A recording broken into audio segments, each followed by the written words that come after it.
Hello, my name is Anthony Bailey, and today I'm going to talk to you about why I think that prostitution should be legalized.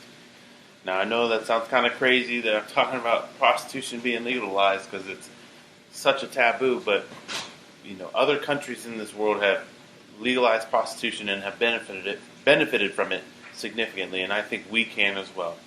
So first off, I want to talk about how it could lower the unemployment rate, and then I'll talk about how I feel that it can reduce the rate of violence amongst prostitutes.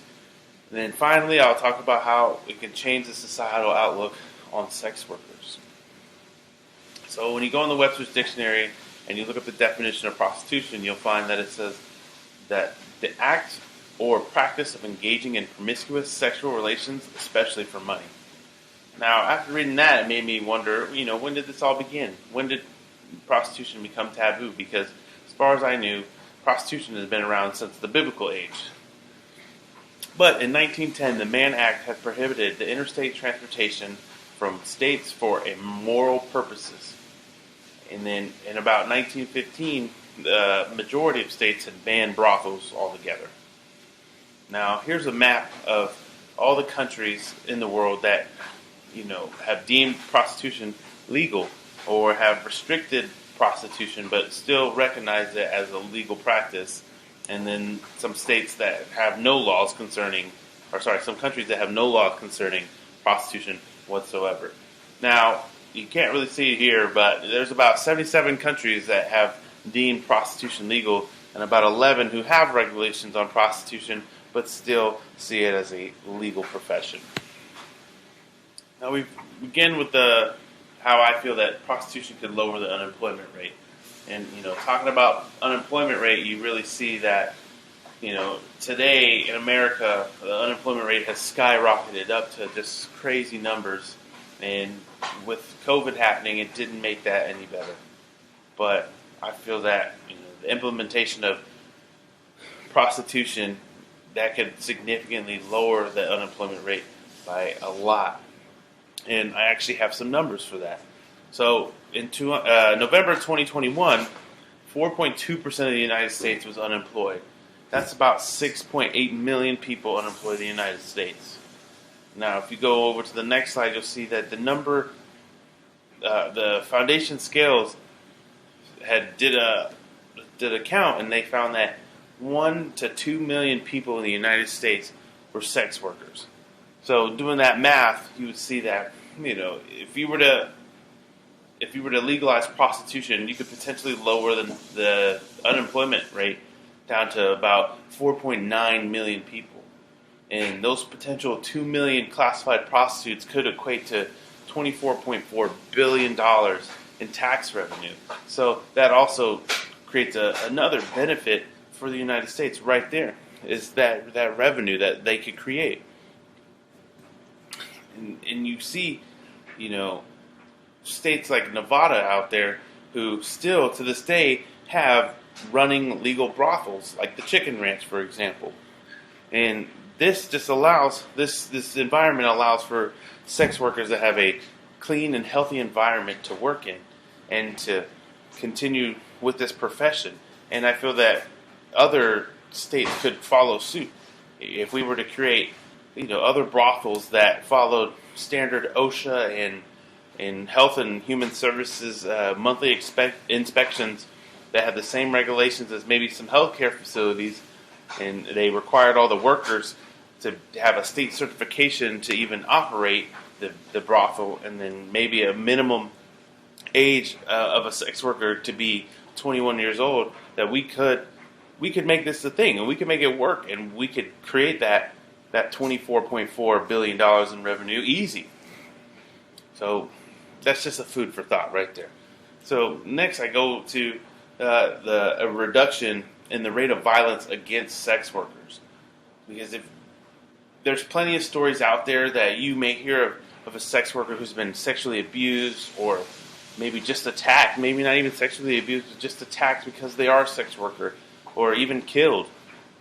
And these poor men and women out there that are a part of this industry can't really go to anybody for help. They can't go to the police because they're afraid of the ramifications that they'll face if they admit to, you know, into being involved in prostitution or anything like that. So you find out some crazy things that are happening out there. For example, in 2017 in Miami, 34% of the sex workers reported a violent encounter within a 90-day period. And for those people that experienced those violent encounters, they had nobody to go to. They couldn't tell a policeman or a policewoman that, hey, I've been sexually assaulted or I've been abused, and I was doing prostitution, and this is what happened. I was having sex for money, and I got attacked. That doesn't go over well with the police, here in the United States. Whereas in countries like New Zealand, where prostitution has been decriminalized, 70% of the sex workers in New Zealand were more likely to report an act of violence against them. So I feel like if we create these regulations that society would have to abide by, then we would have a higher rate of reporting and less violence out there. It could really significantly change a lot and protect these sex workers out there.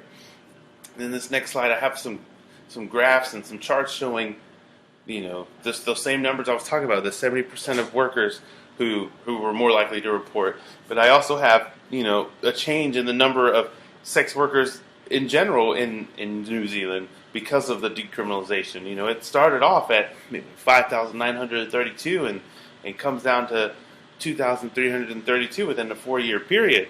Which, that can mean a lot of things, but it's safe to assume that maybe these people that were able to do this job for this time period under these safer regulations felt safer and more capable of doing other things with their lives, like maybe going off to be nurses or doctors or whatever it may be. And then you also have a reduction in HIV infections on this sex workers. On this final graph, they went from 33% to 46%. So, not only is it good for these people's mental state and their physical state, but it's also helping their medical state as well. And, they're having less STDs spread out, amongst the country. And then, so finally it brings me to the change of the societal outlook that we have on sex workers.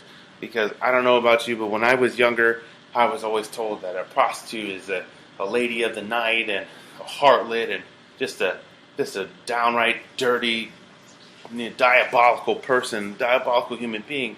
And that to me just doesn't make, now as I'm older and I realize everybody's different. Everybody has their reasons for the things that they do, and I can't sit there and judge them on that.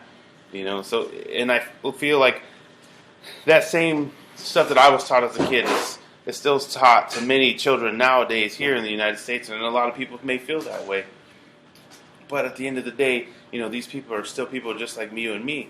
Nowadays, in the U.S., that people see these sex workers as a nuisance or a threat to public order, where, even in some states like Ohio and New York, it's gotten to the point where during legal proceedings that these prostitutes are being characterized by that job. Prostitution is uses character evidence against them for rape cases, which is not okay. You can't blame. That's very, very poor victim blaming done by these two states just because of this person's profession. Just because of what a person wears doesn't mean that they deserve to be sexually assaulted. It's not okay. And I feel like the decriminalization of prostitution will allow these people better representation in the future and a better view in the public eye, because they'll be seen as just another person in the community and not some kind of harlot and some evil person that just does downright dirty things. So, but that concludes my presentation for the night. I appreciate you, and if you have any questions, please feel free to contact me. Thank you, and have a great night.